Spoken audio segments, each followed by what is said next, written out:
ట్రైకమ్ agro సమర్పించు నేలతల్లి కార్యక్రమానికి పునః స్వాగతం.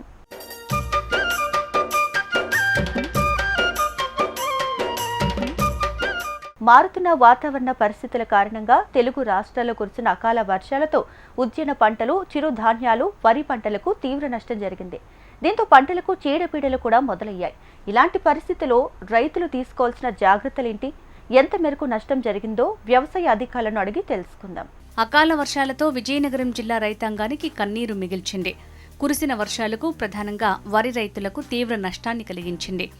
ప్రస్తుతం పంట దెబ్బతిన్న ప్రాంతాలను క్షేత్రస్థాయిలో పరిశీలించి నష్టాన్ని అంచనా వేసేందుకు వ్యవసాయ శాఖ చర్యలు చేపట్టిందని, ఈ సమయంలో సాగులో రైతులు ప్రత్యేక జాగ్రత్తలు తీసుకోవాలని అగ్రికల్చర్ జాయింట్ డైరెక్టర్ రామారావు అంటున్నారు. అల్పపీడన ప్రభావంతో రైతులు తీవ్ర నష్టాన్ని చవిచూసినటువంటి పరిస్థితి. మీరు క్షేత్రస్థాయిలో ఎటువంటి పరిశీలన చేసి ఆ రైతుల నష్టాన్ని ఇచ్చేందుకు ఎటువంటి భరోసా కల్పిస్తున్నారు, ఎటువంటి పరిశీలన చేసి ఎటువంటి నష్టపరిహారం అందించడానికి ప్రయత్నం చేస్తున్నారు సార్? ఖరీఫ్ పంట కాలంలో చూసుకున్నట్లయితే 2,40,000 ఎకరాల్లో వరి పంట సాగు జరిగిందండి. మనకి ఈ నెల అంటే డిసెంబర్ నెలలో 18 నుంచి 27 10 రోజులుగా కొంచెం అకాల వర్షాలు పడడం జరిగింది. దీంట్లో ముఖ్యంగా మనకి 21వ తారీఖు చూసుకున్నట్లయితే 61.7 mm అంటే చాలా హయ్యెస్ట్ రైన్ఫాల్ మన జిల్లాలో రికార్డ్ అయిందండి. సో ఈ 10 రోజుల యావరేజ్ కూడా చూసుకున్నట్లయితే మనకి 14.9 మిల్లీమీటర్లు వర్షపాతం నమోదవడం జరిగింది. మన జిల్లాలో మరి మొన్నటికి మనకి తుఫాన్కి ముందుగా మనం చూసుకున్నట్లయితే చాలా వరకు వరి కోతలు అనేవి పూర్తి అవ్వడం జరిగింది. 98% వరకు కూడా వరి కోతలు పూర్తయ్యాయి. ఒక 4,000 ఎకరాలు మాత్రమే వరి కోతలు పూర్తి కావాల్సి ఉంది. అదేవిధంగా మనకు కొంత ఏరియా మనకి ఒక 450 ఎకరాల వరకు కూడా కోత కోసి దాన్ని ఓదల మీద పెట్టడం జరిగింది. ముఖ్యంగా రైతు సోదరులు వారి యొక్క కూలీల లభ్యతను అనుసరించి, అదేవిధంగా మనకి 17వ తారీఖు కొంచెం వర్షం లేకపోవడం ఇట్లాంటివన్నీ కూడా వాళ్ళు గమనించి కొంతమంది రైతు సోదరులు మనం చెప్పినప్పటికీ కూడా కొంతమంది కోతలు కోసుకోవడం జరిగింది. అంటే తుఫాను హెచ్చరికలు ఉన్నప్పటికీ కూడా వారి యొక్క కూలీల లభ్యతను బట్టి ఈ కోతలు కోసుకోవడం, దాన్ని మనం ఈ పనుల మీద లేకపోతే ఓదల మీద పెట్టడం జరిగింది. వారు కొద్దిగా దెబ్బతిన్నారండి. వారు ముఖ్యంగా చూసుకున్నట్లయితే ఒక 450 ఎకరాల్లో మన ఓదల మీద పెట్టింది. మరి తర్వాత వరుసగా 9 రోజులు కూడా వర్షపాతం నమోదవడంతో ఆ ఓదల మీద ఉన్న ధాన్యం కొంచెం కింద లేయర్స్ దెబ్బతినడం అది మనం గమనించడం జరిగింది. దానికి సంబంధించిన నివేదిక కూడా ప్రభుత్వానికి సమర్పించడం జరిగింది. అదేవిధంగా మరి ఇంకా మనకి 4,000 ఎకరాల్లో కొంత ఏరియా అంటే ఒక 78 ఎకరాల వరకు కూడా పంట పడిపోవడం జరిగిందండి. అంటే మనకి స్టాండింగ్ క్రాప్ కూడా పడిపోయింది. ఇది కూడా కొంతవరకు నష్టం జరిగే పరిస్థితి ఉంది. దీన్ని కూడా మన ప్రభుత్వాన్ని నివేదించడం జరిగింది. అలాగే మొక్కజొన్న విషయంలో కూడా చూసుకున్నట్లయితే ఒక 520 ఎకరాల వరకు కూడా మొక్కజొన్న పంట పడిపోవడం జరిగిందండి. కంకి ఏర్పడి దశలో దానికి పడిపోవడం జరిగిందన్నమాట. ఇది కూడా చాలా నష్టం రైతుకి వచ్చే పరిస్థితి ఉంది. అందుకని వీటన్నింటిని గురించి కూడా మనము ప్రభుత్వాన్ని నివేదించడం జరిగిందండి.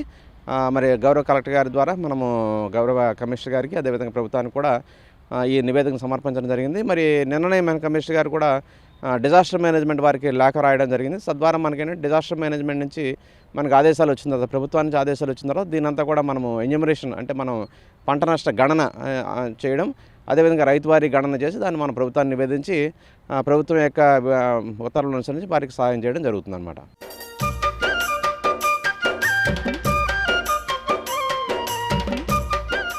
ఈ గతంలో కూడా గత కొద్ది రోజుల క్రితం రెల్లరాల్చు పురుగుతో తీవ్ర నష్టాన్ని అయితే ఈ జిల్లాలో ఉన్నటువంటి అక్కడక్కడ పంట పొలాలు దెబ్బతిన్నాయి.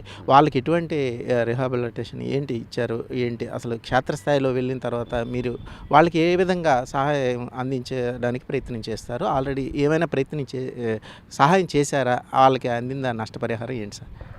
ముఖ్యంగా మన జిల్లాలో చూసుకున్నట్లయితే అండి, ఈ రెల్లు రాల్చు పురుగు యొక్క ఉధృతి కూడా అక్కడక్కడ మనము ఈ వర్షాలకు ముందుగా మనం గమనించడం జరిగిందండి. లాస్ట్ మంత్ మన 21వ తారీఖు 15-21 మధ్యలో మరి కొంత రెల్లు రాల్చు పురుగు యొక్క ఉధృతిని మనం గమనించడం జరిగింది. వెంటనే మా యొక్క డిపార్ట్మెంట్ క్షేత్రస్థాయి సిబ్బందిని అప్రమత్తం చేసి దానికి సంబంధించిన పురుగు యొక్క ఉధృతిని కంట్రోల్ చేయడానికి గాను మన ఇమామెక్టిన్ బెంజోయేట్ కానీ లేదా మనము ఏదైనా ఒక ఎర అంటే మనం ఈ తౌడు బెల్లంతో కలిపి ఎర తయారు చేసి దాంట్లో ఒక మోనోక్రోటోఫాస్ కానీ లేదా ఏదైనా క్లోరిపైరిఫాస్ కానీ కలిపి మనం ఎర్రలు సంబంధించిన చిన్న చిన్న ఉండలు తయారు చేసి పెట్టే విధంగా మనం చెప్పడం జరిగిందండి. చాలా వరకు రైతులు దాన్ని ఉపయోగించి దీన్ని కంట్రోల్ చేయడం జరిగింది.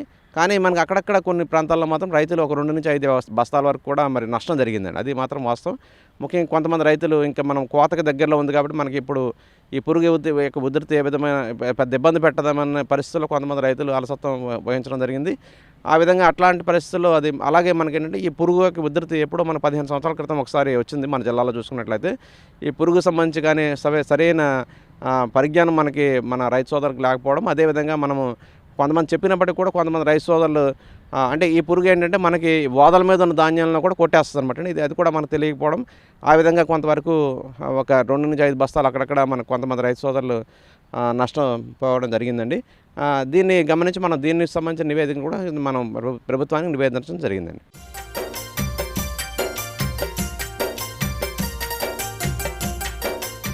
ప్రకృతి విపత్తులు, తుఫాన్, వాయుగుండం ప్రభావంతో గడిచిన 2 నెలలుగా ఏపీలోని కొన్ని జిల్లాల్లో రైతులను కోలుకోలేని విధంగా దెబ్బతీస్తున్నాయి. ఎడతెరిపి లేకుండా కురుస్తున్న భారీ వర్షాలు వ్యవసాయ, సాగునీటి రంగాలపై తీవ్ర ప్రభావాన్ని చూపుతోంది.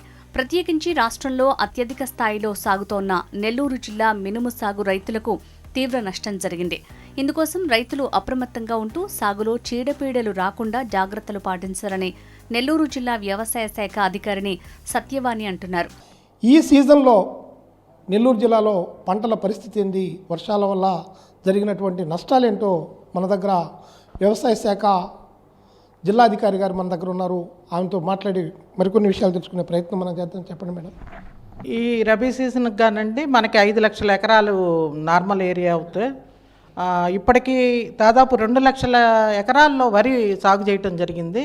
అదేవిధంగా ఒక 40,000 ఎకరాల్లో మెట్ట పంటలు సాగు చేశారు. దీంట్లో ముఖ్యంగా బ్లాక్ గ్రాము అంటే మినుము, ఆ తర్వాత టొబాకో, మీరు చెప్పినట్టు టొబాకో, ఇవన్నీ కూడా సాగులో ఉన్నాయి.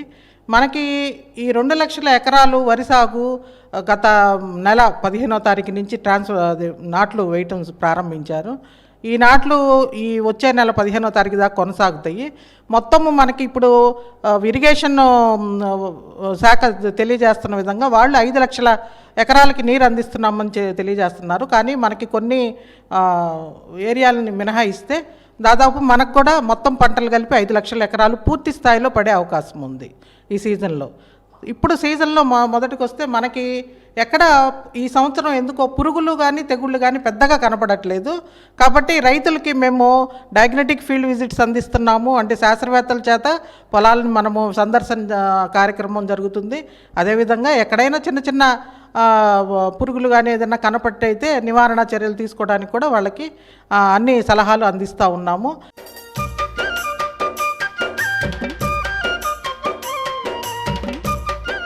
మినుము అనేది బాగా దెబ్బతిన్నది.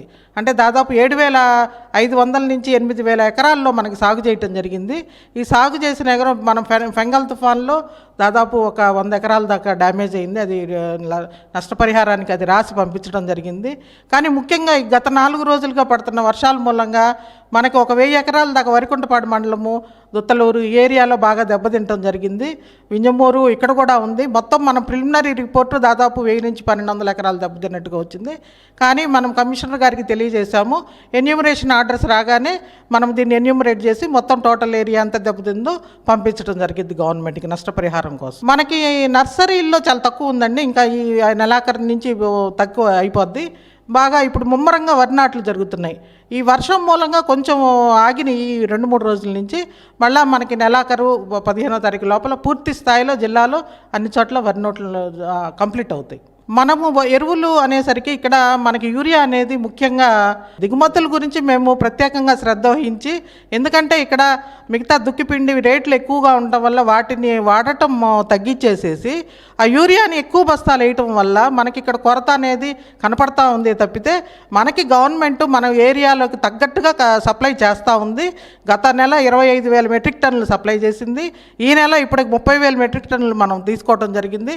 అదేవిధంగా వచ్చే నెల 30,000 మెట్రిక్ టన్నులు, ఆ పైన కూడా 30,000 మెట్రిక్ టన్నులు మనకి కావాలని మనము మన హెడ్ ఆఫీస్కి మనకి ఇవ్వటం జరిగింది. వాళ్ళు కూడా తగినట్టుగానే మనకు సరఫరా చేస్తున్నారు. ప్రతిరోజు ఒక రేక్ వస్తూ ఉంది 2,500 మెట్రిక్ టన్నులు. అవి మనము సొసైటీల ద్వారా, తర్వాత మన ఫర్టిలైజర్ షాపుల ద్వారా, అదేవిధంగా మన రైతు సేవా కేంద్రాల ద్వారా కూడా మొత్తం 660 అవుట్లెట్లలో మనం యూరియాని సరఫరా చేస్తున్నాము. మేము ఇచ్చే సలహా ఏంటంటే వరిలో యూరియా అనేది అవసరానికి మారే వాడాలి తప్పితే పంటకి ఎక్కువగా వాడినట్టయితే చీడపీడలు వస్తాయి, దానివల్ల ఖర్చులు పెరుగుతాయి. మనకి దాదాపు ఒక 1,200 ఎకరాలు మినుము దెబ్బతిన్నది.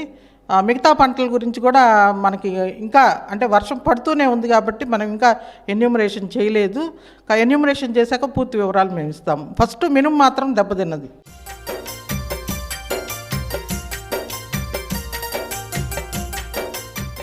ఈ రోజు ప్రసారమైన కార్యక్రమంతో పాటు సాగుదారులకు ఉపయోగపడే సేద్య సమాచారం, అభ్యుదయ రైతుల అనుభవాల కోసం హెచ్ఎంటీవీ అగ్రి యూట్యూబ్ ఛానల్ను సబ్స్క్రైబ్ చేసుకోండి. మరిన్ని ఆసక్తికరమైన అంశాలతో ట్రైకమ్ అగ్రి సమర్పించు నేలతల్లి కార్యక్రమంలో మళ్ళీ కలుద్దాం. ఇది ఇవాల్టి నేలతల్లి కార్యక్రమం. నమస్తే.